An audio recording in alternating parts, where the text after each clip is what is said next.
Kamantik nang mahulog si Clyde sa inakyatan nitong puno ng bayabas. Alam naman niyang mahirap sumagap ng signal ng cellphone sa aplaya, pero sinubukan pa rin niya sa pagbabaka sakaling may mas agap na signal ang cellphone niya. Madilim sa kinaroroonan niya, kaya napilitan siyang gamitin ang flashlight application ng kanyang aparato. May narinig na sigaw si Clyde, kaya naging alerto ito. Mabilis nitong hinawakan ang kanyang licensed firearms, na nakasuksok sa gilid ng bewang nito. Parang si Kathy ang narinig kung sumisigaw hinuhan ng lalaki. Halos takbuhin na nito ang dampa ng dalaga. Bitiwan mo ako Rafael. Panay ang tulak ni Kathy sa katawan ng binata, na pilit siyang inihihiga sa papag. Nakainom ang binata, pero lumabas pa rin ang taglay nitong lakas ng puwersa. Hindi na ako makakapayag na mawala ka pa sa akin Kathy. Sabi pa ni Rafael, habang mahigpit na hawak sa magkabilang balikat ang nahihintukutang dalaga. Nanlaki ang mga mata ni Clyde, nang maaktuhan nito ang isang lalaki na puwersahang inihihiga sa papag ang dalaga, na panay naman ang pagpupumiglas. Inipon ni Clyde ang lahat ng kanyang lakas, bago hinhila ang lalaking pangahas. Halata sa mukha nito ang pagkagulat. Sino ka? Nagawa pang itanong ni Rafael sa lalaki. Ito, kilalanin mo ang kamao ko. At walang atubiling binigwasan ni Clyde sa mukha ang lalaki. Sa lakas ng suntok na natanggap ni Rafael sa lalaki, ay bumulagta ito sa sahig na tulog. Agad namang nilapitan ni Clyde ang dalaga na impit na umiiyak. Ligtas ka na, inilahad ni Clyde ang isang kamay sa dalaga. Tinanggap naman iyon ni Kathy. Maupo ka muna, ikukuha kita ng tubig. Hindi pa man nakakasagot si Kathy, ay umalis na sa harapan niya ang estrangherong lalaki. Nasundan niya ito nang nagtungo sa kusina. Pagbalik nito sa kanya, ay may dala na itong isang basong tubig. Salamat, sabi niya nang matapos uminom ng tubig. Sinulyapan niya si Rafael, na nakabulagta sa sahig. Buhay pa ba siya? Oo naman, sagot naman ng lalaki. Nakatulog lang siya, bukas na yan magigising. Mamaya ay hihilahin ko siya palabas sa iyong dampa. Naupo sa upo ang kawayan ng lalaki. Maraming salamat, mabuti na lang at dumating ka, at naligtas ako sa masamang binabalak ni Rafael. Maraming salamat. Walang anuman iyon, sagot naman nito. Nakita niyang isinuksok nito ang armas sa gilid ng bewang nito. Ngayon lang kita nakita. Taga rito ka ba? Asise niya. Ako pala si Clyde, pagpapakilala nito sa kanya. Taga Maynila ako. Napasyal lang ako rito, dahil naghahanap ako ng lupa na mabibili. Balak ko kasing magpatayo ng maliit na negosyo rito. Paano mo naman nalaman ang lugar na ito? May kamag-anakan ako rito. Pero dahil maliit lang ang kubo nila, napilitan akong mangupahan muna. Malapit lamang dito sa iyong dampa ang kabong tinutuluyan ko, kaya naman narinig ko agad ang iyong sigaw. Hindi na ako nag-atubiling yusasin kung ano ang nangyayari rito. Maraming salamat ulit sa iyo Clyde. Ako pala si Kathy, pakilala niya sa sarili. Nabanggit mo sa akin na naghahanap ka ng lupa na mabibili. Oo sana may naiwan na kapirasong lupa sa akin ng yumao kong lola. Ibinibenta ko na ito kasama nitong aming munting dampa. Ganoon ba, sa magkanong halaga? Tanong nito sa kanya. 100,000 piso, walang pag-aatubiling sagot niya. Wala siyang alam sa presyohan ng bentahan sa lupa. 100,000 piso, parang gulat ang mukha nito. Mabilis na napatitig siya sa mukha ng lalaki. Kung namamahalan ka pwede naman nating bawasan ang presyo. Hindi, mabilis na sagot nito. Hindi lang ako makapaniwala na mababa lang pala ang presyo ng lupa rito sa inyong baryo. Make it 200,000. Bulalas niya. Ang nasa isipan niya kanina, ay baka namamahalan ang lalaki sa binigay niyang halaga. 200,000 pesos, deal. Hindi agad nakasagot si Kathy.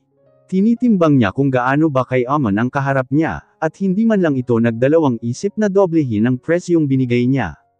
Bibilhin ko ang lupa at itong dampa sa halagang sinasabi ko. Tatanggapin mo ba ang offer ko?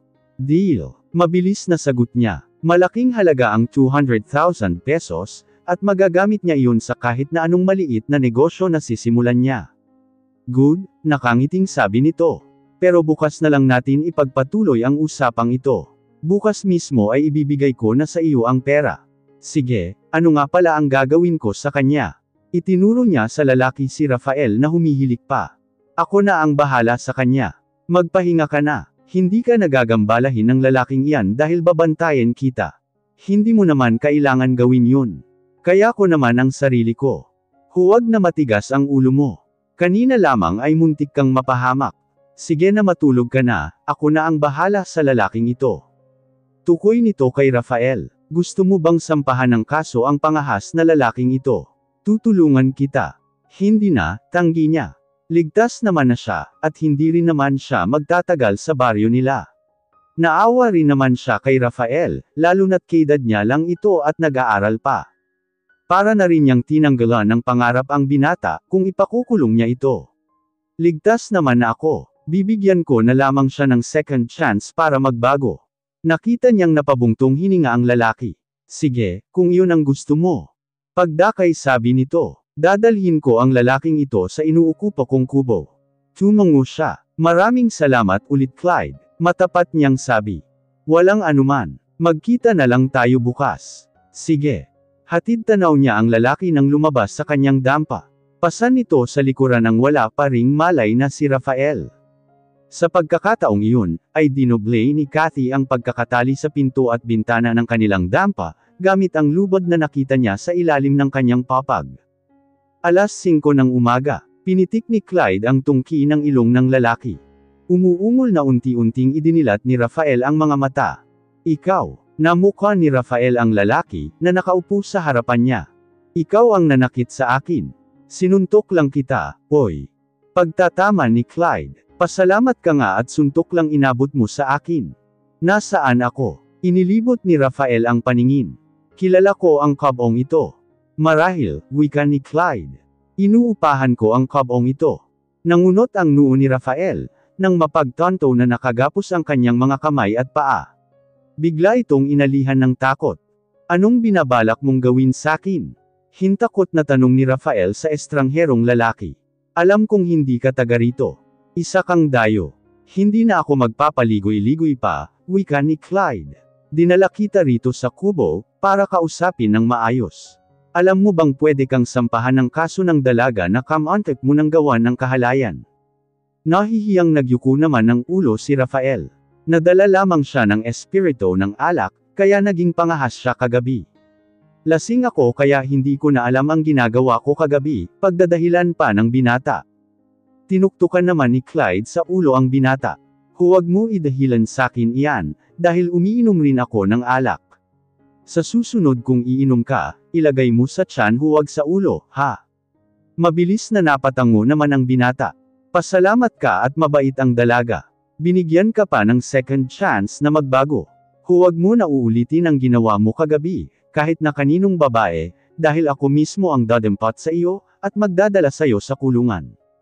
Pananakot dito ni Clyde. Maya-maya lamang ay sisunduan ka na ng iyong mga magulang.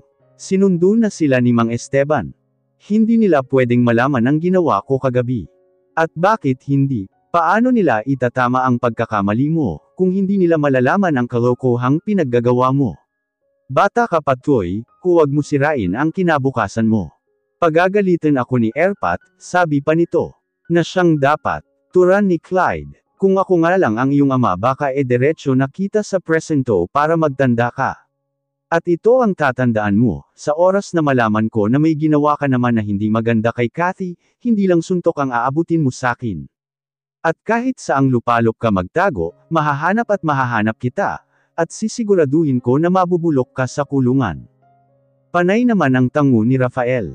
Tinandaan nitong mabuti ang sinabi ng estrangherong lalaki. Saktong dumating naman si Mang Esteban kasama ang mga magulang ng binata. Pinakawalan ni Clyde sa pagkakagapos ang binata. Nakayuko ang ulo na lumapit ito sa mga magulang. Humingi naman ng paumanhin ang mag-asawa.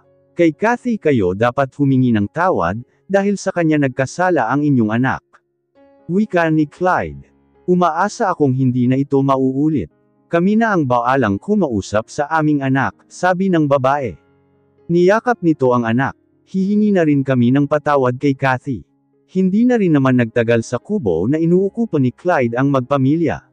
Nagpaalam na ang mga ito na uuwi na, at napag-alaman pa niyang kapitan sa baryong iyon ang ama ng binata. Kahit kailan talaga ay sakit ka sa ulo namin ng iyong ina. Baka sa susunod na eleksyon ay hindi na ako iboto ng ating mga kabaryo bilang kapitan, kapag nalaman nila ang ginawa mong kalokohan. Narinig pa ni Clyde ang sinabi ng ama ng binata. Nagpasalamat naman kay Clyde si Mang Esteban, dahil sa pagliligtas nito kay Kathy. Hindi na rin ito nagtagal at nagpaalam na sa kanya na uuwi na sa kubo nito. Kagaya nga ng naging usapan nila, ay naging panauhin ni Kathy nang umagang iyon ang lalaking naging tagapagligtas niya. Ngayon niya napagmasdan ng mabuti ang lalaki. Guwapo ito at matikas. Pwedeng maging stuntman sa mga action movie. Tingin niya ay hindi nalalayo ang edad nito kay Elmo. Napapikit siya nang maalalang muli ang lalaking minamahal. Kumusta na kaya ito ngayon? Nag-alala kaya ito sa kanya? Sinubukan kaya siya nitong hanapin? Siguro nag-aalala rin ito sa kanya.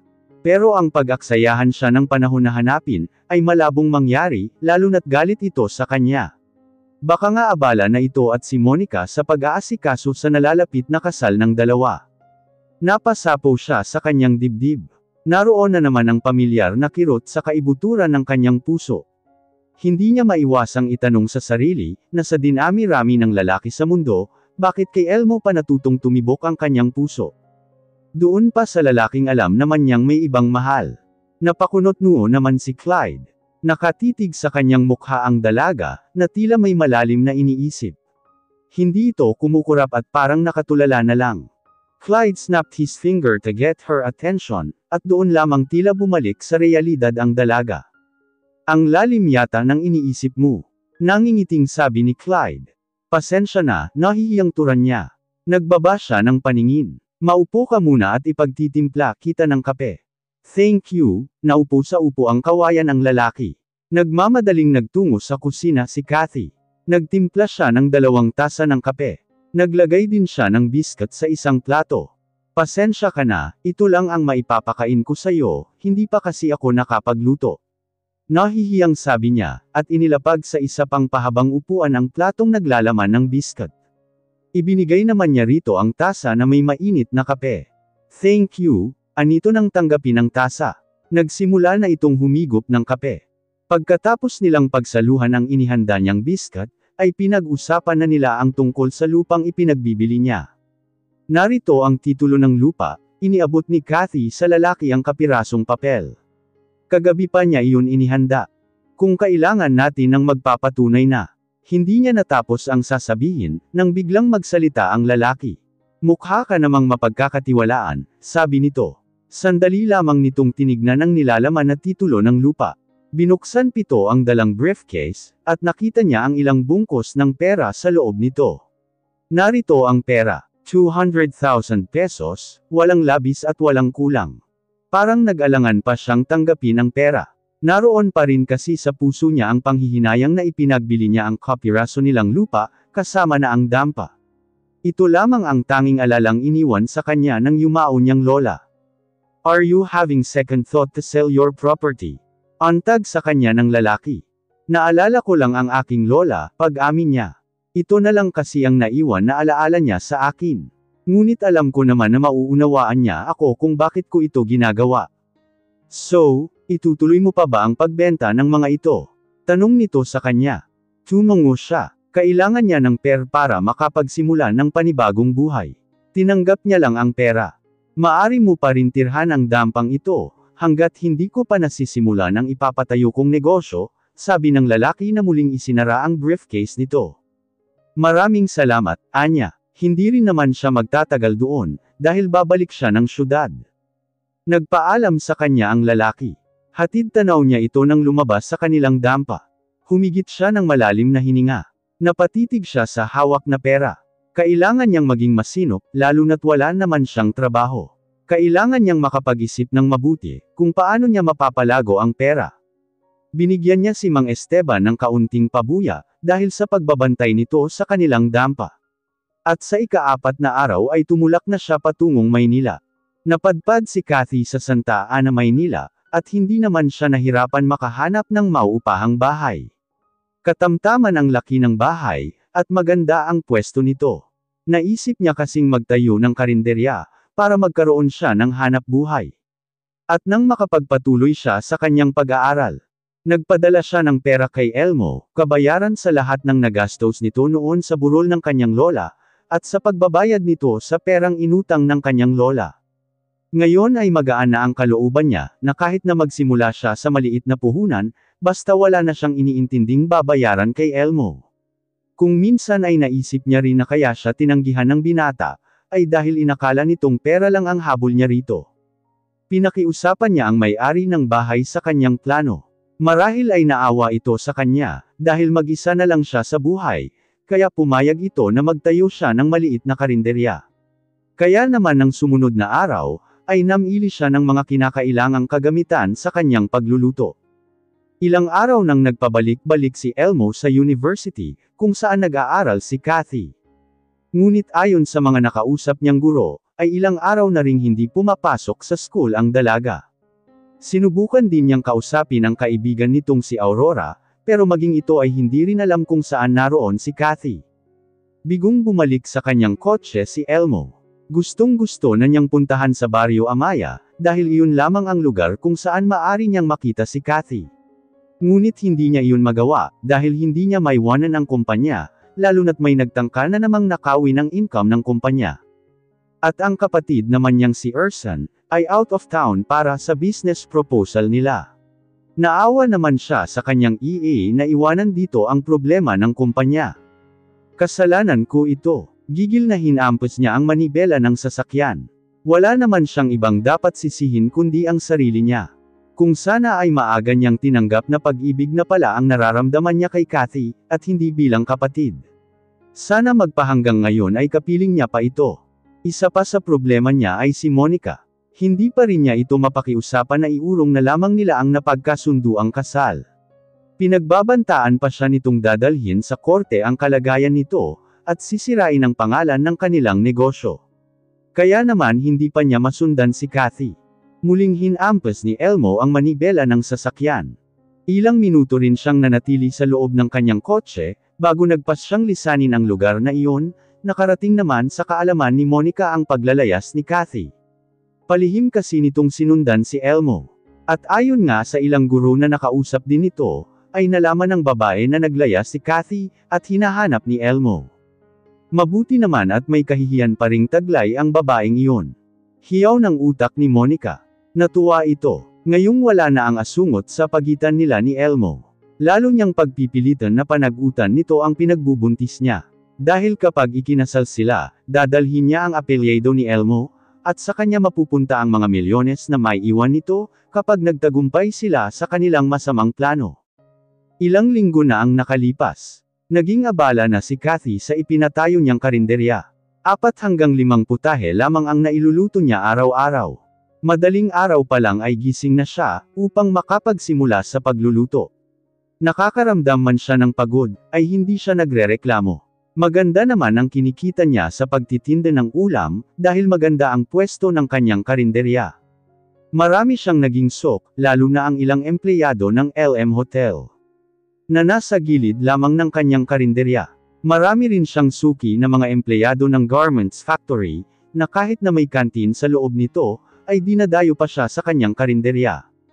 Alam mo Ate Kathy, sikat na sikat talaga itong karinderya mo. Natutuwang sabi sa kanya ni Bebot, edad 13 nag-iisang anak ni Aling Lara, na may-ari ng bahay na kanyang inuupahan.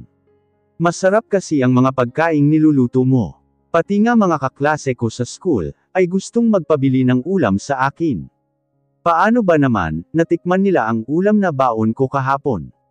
Muntik pa nga ako maubusan. Napangiti siya sa sinabi ni Bebot. Kasalukuyan na kumakain ito sa kanyang karinderya kasama ang ina. Kathy, magbalot ka ng mga ulam. Magdadala ako sa school para makabenta na rin.